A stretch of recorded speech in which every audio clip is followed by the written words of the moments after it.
नमस्कार, मी ज्ञानदा कदम. प्रभू श्रीरामांच्या पावन नगरीतनं, पावन भूमीतनं मी आपणा सर्वांना मनपूर्वक अभिवादन करते, नमस्कार करते. सध्या आपण आहोत VIP गेटच्या समोर, गेट नंबर 11च्या परिसरामध्ये. याच गेटवरनं, पाठीमागे जे इथे गेट दिसतंय, याच गेटवरनं 22 तारखेला सगळे VIP प्रभू श्रीरामांच्या प्राणप्रतिष्ठा सोहळ्यासाठी आतमध्ये जाणार आहेत. आणि अतिशय सुंदर तयारी. अयोध्या नगरी हे एका नव्या नवरीप्रमाणे रटलेली आहे. अयोध्येमध्ये सगळीकडे फुलांची आरास दिसते आणि अर्थात हे तर मुख्य प्रवेशद्वार आहे, त्यामुळे हे तर खास असेल. मी कॅमेरामन प्रशांतला सांगेन की जर आपण इथली दृश्य आधी दाखवूयात आणि मग बाकीची माहिती देऊयात. सगळी गोंड्यांची फुलं, म्हणजे गोंड्यांच्या फुलांचा विशेष वापर करण्यात आलाय. आपल्या सगळ्यांना कल्पना आहे की आपल्या घरात कुठलंही शुभकार्य असो, कोणताही सण असो, सगळ्यात पहिला मान असतो तो गोंड्यांच्या फुलांचा. आणि आणखी एक गोष्ट की पुढचे 4 ते 5 दिवस हे डेकोरेशन टिकवून ठेवायचं आहे, त्यामुळे अर्थातच अशा फुलांचा वापर करणं गरजेचं आहे जी जास्तीत जास्त वेळ ताजी राहतील. हे सुंदर कटआउट राम लला आहेत, कारण बालपणीचे राम आहेत. 5 वर्षांच्या प्रभू श्रीराम यांची मूर्ती गर्भगृहामध्ये विराजमान होणार आहे आणि त्यामुळे हे बालरूपातले राम इथे आपल्याला दिसतात. असे बरेचसे कटआउट सगळीकडे लागलेले आहेत आणि फुलांची, लाइटिंगची प्रचंड मोठी आरास संपूर्ण अयोध्या नगरीत करण्यात आली आहे. भक्तिभावाचं वातावरण प्रत्येक पावलामध्ये जाणवतं आहे. प्रत्येकाच्या डोळ्यात राम नामाची भक्ती दिसते. तर आज काय काय होणार आहे? आज सगळ्या पूजा विधींचा एक महत्त्वाचा दिवस असेल. आज खरं तर रामललाची मूर्ती गर्भगृहामध्ये असेल आणि त्याचबरोबर पूजा विधींच्या नंतर दर्शन बंद ठेवलं जाईल. दर्शन कुठलं बंद असेल तर जी जुनी रामललाची मूर्ती, म्हणजे जिथे आत्तापर्यंत सगळे भाविक जाऊन दर्शन घेत होते, तर काल संध्याकाळीच त्या दर्शनाचा शेवटचा दिवस होता. कालची एक गोष्ट मी सर्वांना सांगू इच्छिते. काल अयोध्येमध्ये प्रचंड गर्दी होती, कारण सर्वांना कल्पना आहे की 22 तारखेला खूप जास्त गर्दी असणार आहे, VIP मुवमेंट असणार आहे.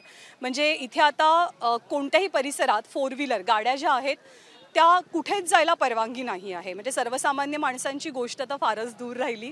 पुन्हा सार्वजनिक वाहतूक व्यवस्था जी असते त्याच्यावरती सुद्धा प्रचंड मोठ्या प्रमाणात बंधनं आहेत.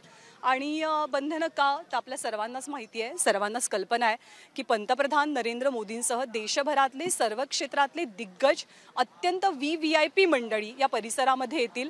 त्यामुळे उत्तर प्रदेश पोलीस असोत, केंद्रीय पोलीस बल असो, केंद्रातली सगळी सुरक्षा यंत्रणा ही इथे आहे. जवळपास 15 ते 16 हजार पोलीस कर्मचारी इथे तैनात आहेत आणि अक्षरशः डोळ्यात प्राण आणून दिवस रात्र जागून ते सर्वजण कडा पहारा देत आहेत. आपण त्यांची सुद्धा अडचण किंवा नियमांच्या बाबतीत पोलीस खूप कठोर बनलेले आहेत, पण ते सर्वांनी समजून घ्यायला हवं. इथे येणारे भक्त असतील, आपण मीडिया कर्मचारी असू, कारण पोलिसांवरती सुद्धा अर्थातच हे कार्य निर्विघ्नपणे पार पाडण्याची जबाबदारी आहे. त्यामुळे महाराष्ट्रातनं जर का कोणी भाविक येत असतील मंदिर परिसरामध्ये 22 तारखेला, 23 तारखेला, तर त्यांनी हे लक्षात ठेवावं की प्रचंड चालण्याची तुमची तयारी असायला हवी. आपले बरेचसे सहकारी ABP माझ्याची खूप मोठी टीम सध्या अयोध्येमध्ये आहे. वेदांत आहे राम मंदिर परिसरामध्ये, तर आपण वेदांतकडे जाऊया. वेदांत, शुभ सकाळ. आणि अयोध्येचं पूर्ण वातावरण राममय झालं आहे. खूप थंडी आहे खरं तर, पण आत्ता तुझ्या परिसरात आहे, जशी इथे फुलांची आरास आहे, तिथे काय दृश्य पाहायला मिळत आहे?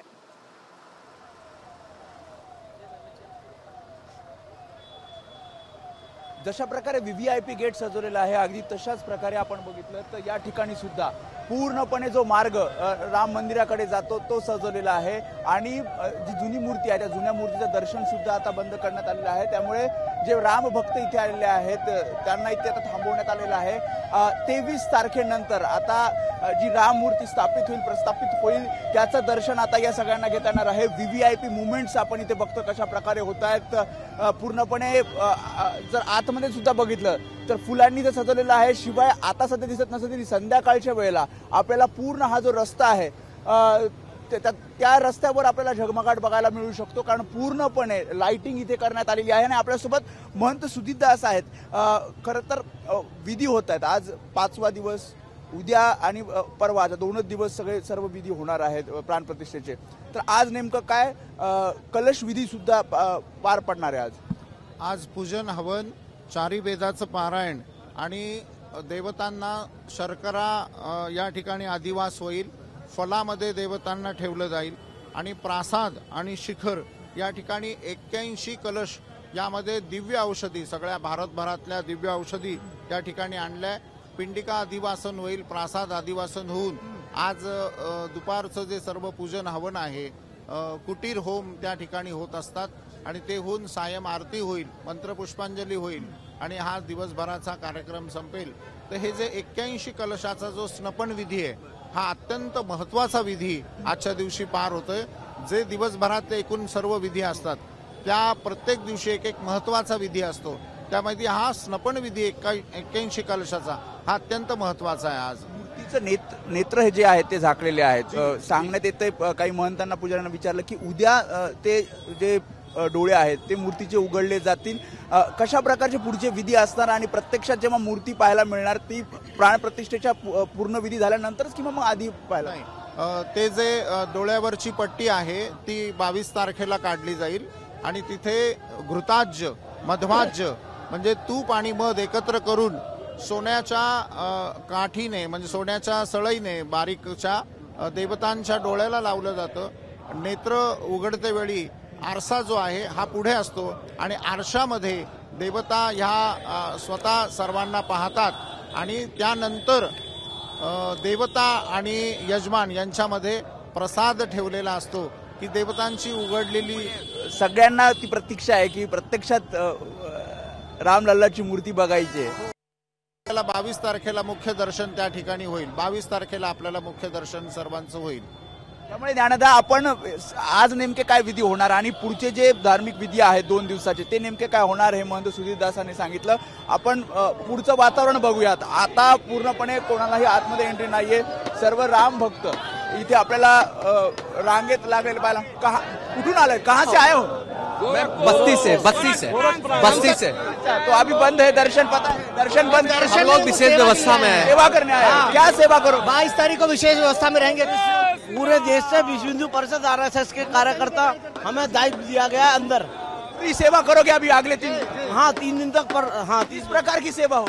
जो हमारे गेस्ट आए हुए हैं, साधु संत आए हुए हैं, VIP आए हुए हैं, उनको बैठने के लिए किसी प्रकार की दिक्कत नहीं हो. जूते कहाँ उतारने हैं और उन्हें जलपान कराना है, भोजन कराना है. इस त्यामुळे ज्ञानदा, आपण बघतोय हे सर्व राम भक्त तर आहेत, मात्र सेवा करण्यासाठी, कारण पुढचे 2-3 दिवस मोठं काम इथे असणार आहे आणि स्वतःहून या अयोध्येमध्ये सेवा करता यावी यासाठी हे सर्व राम भक्त इथे आलेले आहेत आणि त्यांचा उत्साह आपण बघतोय. ऐतिहासिक क्षणाचा साक्षीदार तर व्हायचंच आहे, मात्र राम भक्तांची सेवा करायची आहे. ह्या सगळा विचार करत हे सर्वजण वेगवेगळ्या ठिकाणाहून म्हणजे देशातल्या कानाकोपऱ्यातनं हे सर्व राम भक्त इथे सेवेसाठी आलेत. ज्ञानदा, अगदी बरोबर आहे वेदांत. आपण सगळेजण बघतोय की सेवेकरी खूप मोठ्या संख्येनं आहे आणि खूप निस्वार्थी सेवा प्रत्येकाची आहे. अगदी पावला पावलावरती चौकामध्ये भंडारे लावले गेले आहेत. म्हणजे इथे येणारी जनता असो, रामभक्त असो, पोलीस कर्मचारी खूप मोठ्या संख्येनं आहेत. तर या सर्वांची भोजनाच्या बाबतीत कोणती अडचण होऊ नये म्हणून प्रचंड मोठ्या संख्येनं देशभराच्या कानाकोपऱ्यातनं सेवेकरी इथे उपस्थित आहेत.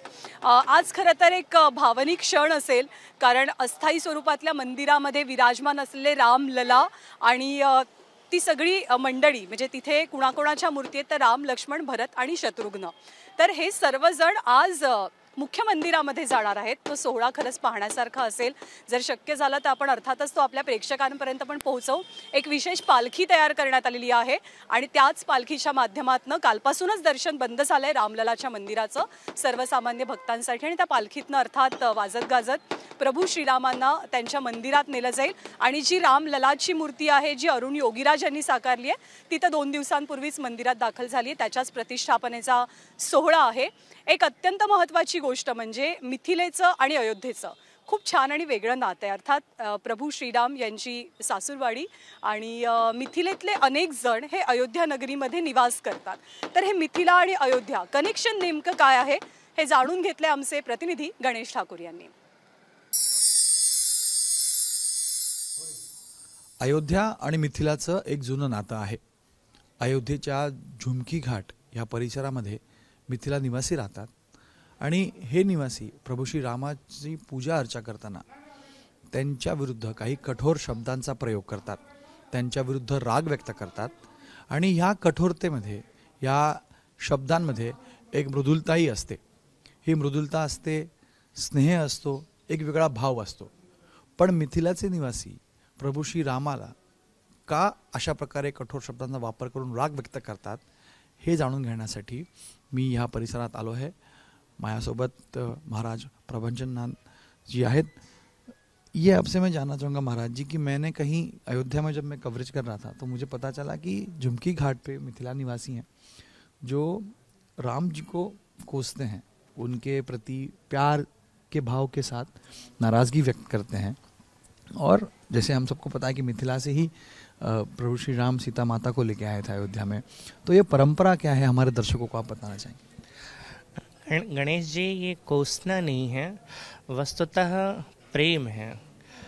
जैसा कि जो उपासना पद्धति से जुड़े हुए हैं उन्हें ज्ञात है कि भगवान की उपासना के 5 पद्धति कहे गए हैं, जिसमें है दास्य भाव, सख्य भाव, श्रृंगार भाव और भ्रातृत्व भाव.